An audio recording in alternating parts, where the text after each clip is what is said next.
विरक्त वेश ले लेते हैं तो घर में कोई पैदा हो जाए, चाहे घर में कोई मर जाए, उनको सूतक आदि का स्पर्श नहीं होता। यही प्राचीन परंपरा है। सन्यासी का गोत्र परिवर्तित हो जाता है, हम लोगों के यहाँ भी गोत्र बदल जाता है, हम लोग अच्युत गोत्रीय हो जाते हैं। फिर वशिष्ठ और पाराशर और भारद्वाज और अमुक और तमुक गोत्र फिर उच्चारण नहीं करते, फिर यही कहना होता अच्युत गोत्राभिधान हो, हम अमुको हम।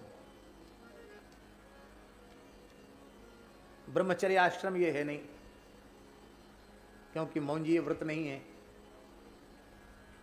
पलाश दंड धारण नहीं है, ब्रह्मचर्य आश्रम के जो नियम है उनका पालन नहीं है।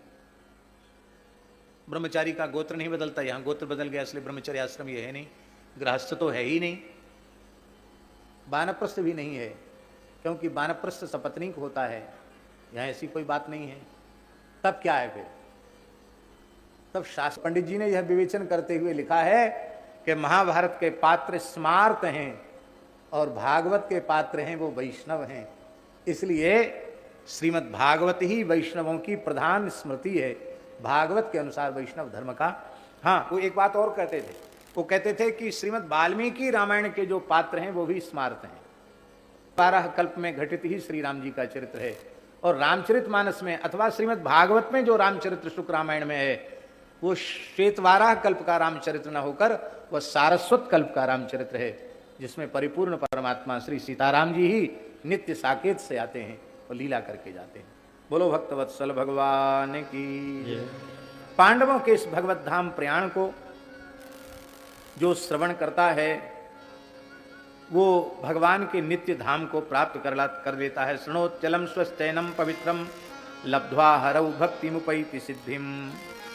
राजर्षि परीक्षित ने दिग्विजय किया, और दिग्विजय यात्रा करते हुए उन्होंने कुरुजांगल प्रदेश में एक गाय और बैल के जोड़े को एक राजवेशधारी पुरुष के द्वारा प्रताड़ित होते हुए, तिरस्कृत होते हुए देखा, तो उनका हृदय क्रोध से परिपूरित हो गया।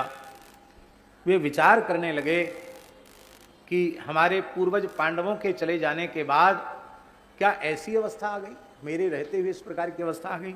अत्यंत वे दुखी हो गए। वहां उन्होंने उस वृषभ का, जिसके 3 चरण नष्ट हो चुके थे, एक चरण से जैसे तैसे अपने आप को उसने रोक के रखा था, उस वृषभ को और वो गाय जो अत्यंत प्रताड़ित की गई थी, थरथर कांप रही थी, अश्रुधार बहा रही थी, उस दोनों को देखा और उस वृषभ का और उस गाय का संवाद सुना। अब उस संवाद विस्तार से कहने का अवकाश नहीं है। उस संवाद का श्रवण करके राजर्षि परीक्षित इस निश्चय पर पहुंचे कि यह कोई प्राकृत वृषभ नहीं है और यह कोई प्राकृत गाय नहीं है, ये निश्चित ही कोई देवता ही हैं। और उन्होंने उस राजवेशधारी उस कलियुग को फटकारते हुए कहा, कस्त्वम मच्छरणे लोके बलात् धंस्य बलान बली नर देवेशु बेशेण नटवत कर्मणा द्विजा। अरे तू कौन है जो बलवान होकर मेरे राज्य के दुर्बल प्राणियों को पीड़ा पहुंचा रहा है? ये राजा का वेश तूने कलंकित करने के लिए धारण कर रखा है। जैसे नट लोग किसी सभा में आते हैं तो राजवेश धारण कर लेते हैं, कभी कुछ बन जाए कभी कुछ बन जाए, ऐसे तू नट के जैसे राजा का वेश धारण कर रखा है, और तू ठीक नहीं कर रहा है। तू कर्म से क्षत्रिय नहीं है, तू तो म्लेच्छ जान पड़ता है। अरे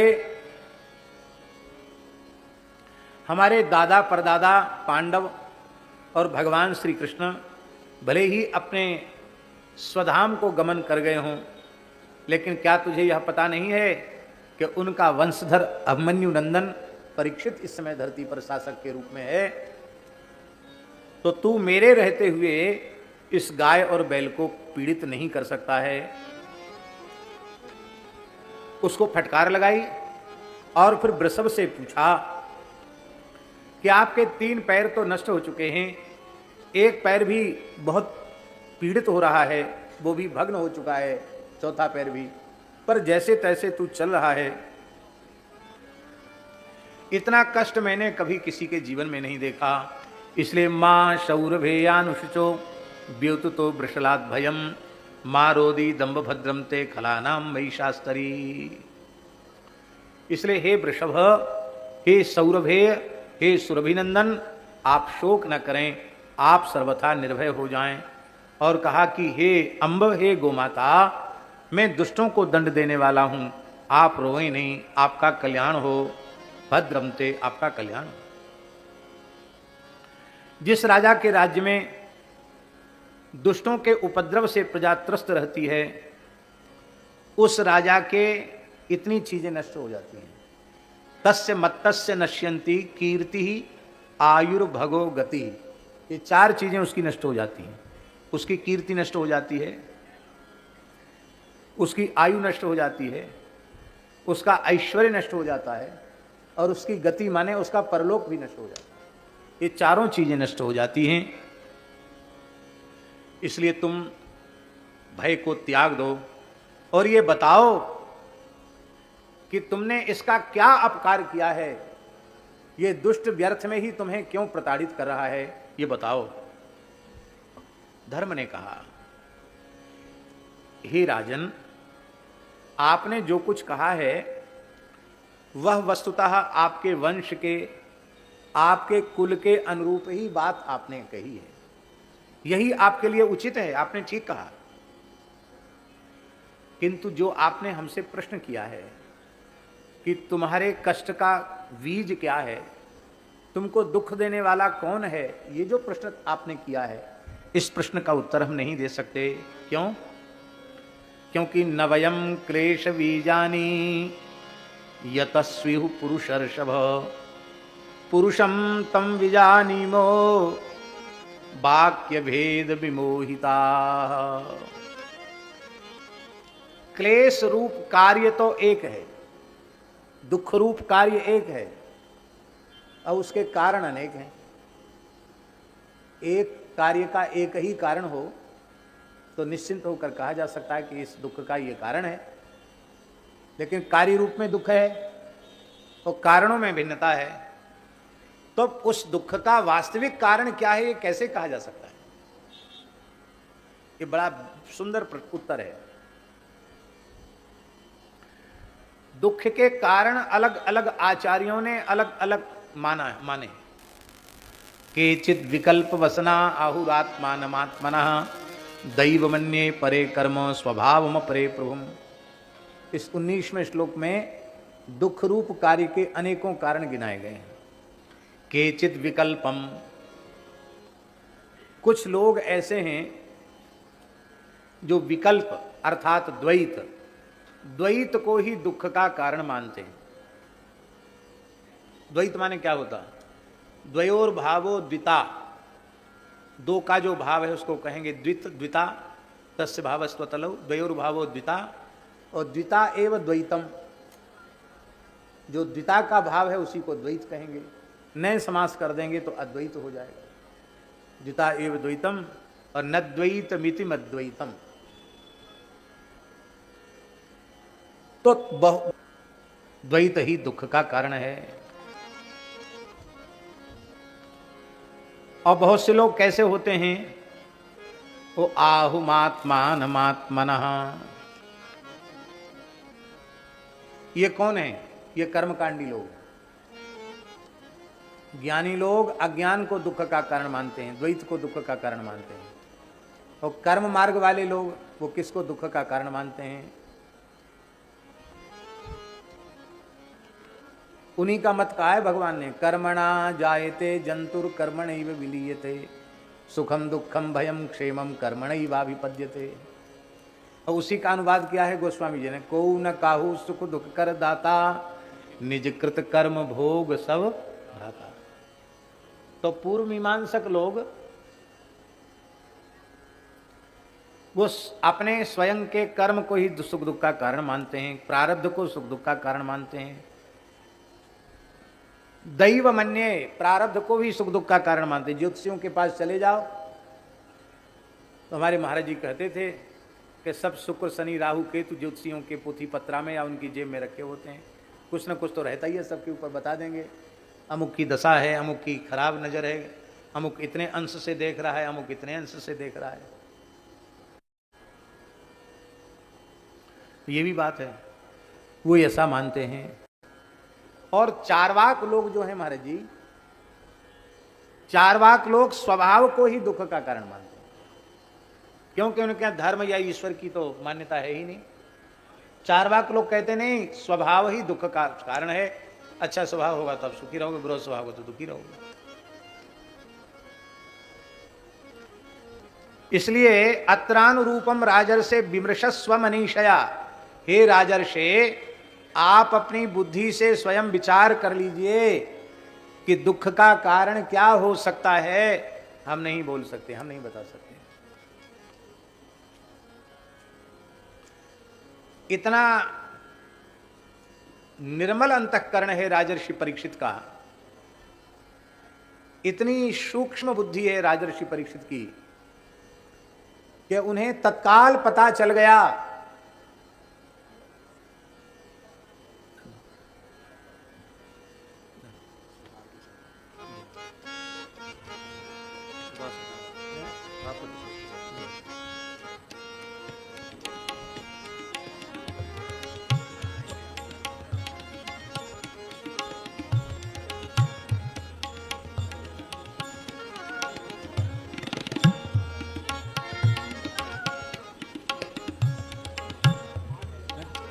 जाना है। हाँ हाँ, बस आप कुछ बोल के तब जाइए।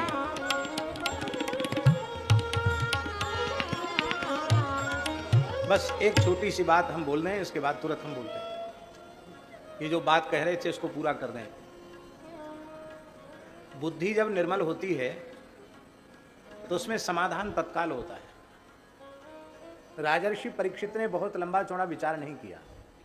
बोले धर्मम ब्रवीश धर्मज्ञ धर्मोषि वृष रूप धृक, आप वृषभ रूपधारी साक्षात धर्म हैं, क्योंकि धर्म का सार सर्वस्व ही आपकी वाणी से प्रकट हो रहा है। अब महाराज जी बहुत ध्यान से सुने, धर्म का सार सर्वस्व क्या है? यत अधर्म कृतस्थानम सूचकस्यापि तद भवेत, ये धर्म का सार सर्वस्व है। यत अधर्म कृतस्थानम, जो पाप पापी मनुष्य को पाप कर्म करने से मिलेगा, वही पाप उस पाप की सूचना देने वाले को मिल जाता है। उस पाप का वर्णन करने वाले को, निंदा करने वाले को वही पाप लग जाता है जो पाप करने वाले पापी को जो पाप लगा, तो उसी पाप की चुगली करने वाले को, निंदा करने वाले को वो पाप लग जाता है। इसलिए धर्मात्मा पुरुष कभी किसी की निंदा नहीं करते। धर्मात्मा पुरुष की पहचान है, अनिंद्य की निंदा तो नहीं ही करनी चाहिए। महत्पुरुष तो निंद्य की भी निंदा नहीं करते हैं। ये बड़ी सूक्ष्म बात है निरुद्धाचार्य जी।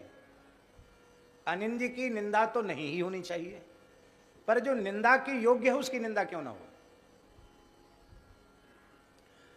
आपने कोई निंदित कर्म किया और हमने उस निंदित कर्म का अपनी वाणी से वर्णन किया, तो आपके पाप का तो कोई प्रायश्चित हुआ नहीं, क्योंकि आपने किया नहीं तो होगा कैसे? बिना किए पाप का प्रायश्चित तो आपका हुआ नहीं। और हमने पहले उस पाप को कर्ण मार्ग से अपने भीतर स्थान दिया, मन में आया, बुद्धि में आया, फिर हमारी वाणी में आ गया, तो इतना पाप तो पहले ही हमारे भीतर आ गया। फिर जो पाप महाराज जी, फिर जो पाप एक बार मन में आया है, बुद्धि में आया है, वाणी में आया है, वह दिन दूर नहीं कि वह पाप तुम्हारे व्यवहार में भी आ जाएगा। जो मन वाणी में आया है वो क्रिया में भी आएगा ही।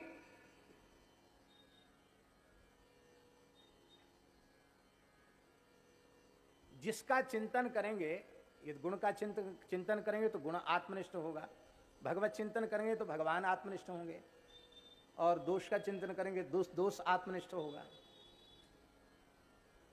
और ये बात बिल्कुल पक्की है, पाप करने वाले पापी को जो पाप लगता है वही पाप उस पाप की चुगली करने वाले को लगे, तो वही पाप।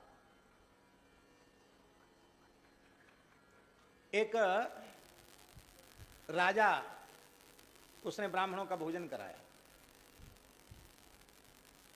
खीर मालपुआ की रसोई थी। दुर्भाग्य से कोई सर्प उस खीर उबलती हुई खीर में गिर गया और वो मर गया। खीर विषाक्त हो गई, राजा को पता नहीं था। और लगभग 1000 ब्राह्मणों ने खीर खाई और सबके सब मर गए, सबकी मृत्यु हो गई। तो ब्रह्म हत्या लगी। एक ब्राह्मण नहीं, कितने ब्राह्मण? 1000 ब्राह्मणों की हत्या लग गई। तो राजा बहुत दुखी हुआ। पता चला कि सर्प मर गया था।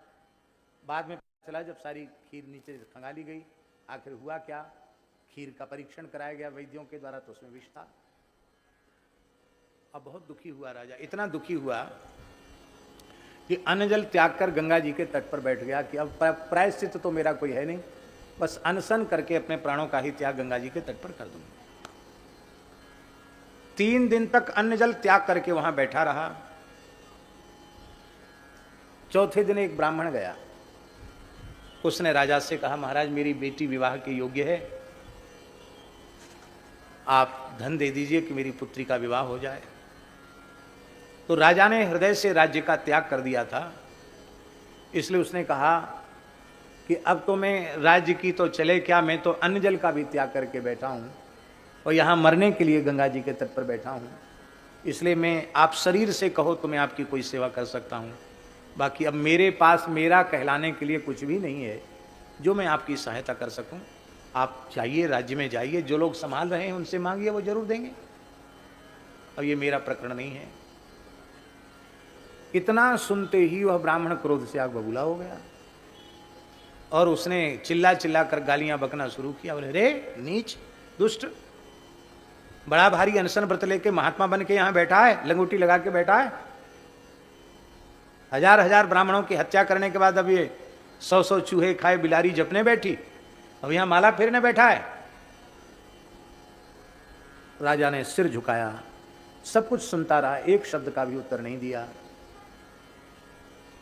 ब्राह्मण तो गाली बकता हुआ चला गया और इधर 2 देवांगनाएं गंगा जी में स्नान करने आई। महाराज जी, वो 3 दिन पहले भी आई थी वो देवांगनाएं, तो स्नान करते हुए बातचीत कर रही थी कि इस समय तो देवलोक में एक बड़ी धर्म सभा जुटी हुई है, वहाँ एक जटिल प्रश्न के ऊपर सब विचार कर रहे हैं कि धरती पर एक घटना घट गई है, अमुक राज्य में 1000 ब्राह्मण मारे गए, पर इसमें दोष किसका है? राजा तो परम ब्राह्मण भक्त था, उसका तो दोष है नहीं, तो ब्रह्म हत्या किसके सिर पे मढ़ी जाए? तो 3 दिन से लगातार सभा चल रही है कि किसके सिर पे ब्रह्म हत्या मढ़ी जाए, किसके सिर पर ब्रह्म हत्या मढ़ी जाए। आज अभी अभी निर्णय हुआ है। क्या? बोले वो 1000 ब्राह्मणों की हत्या एक ब्राह्मण के सिर पर मढ़ दी गई। राजा के कान खड़े हुए, किस ब्राह्मण के सिर पर? अरे बोले वही जो थोड़ी देर पहले गाली दे के गया कि 1000 ब्राह्मणों की हत्या करके अब तू भजन कर दो, स्वांग रच रहा है, ढोंग रच रहा है। ये है यत अधर्म कृत स्थानम सूचकस्यापि तद्भवेत्। जो कभी किसी की निंदा नहीं करता वो किसी के भी पाप में सहभागी नहीं होता है।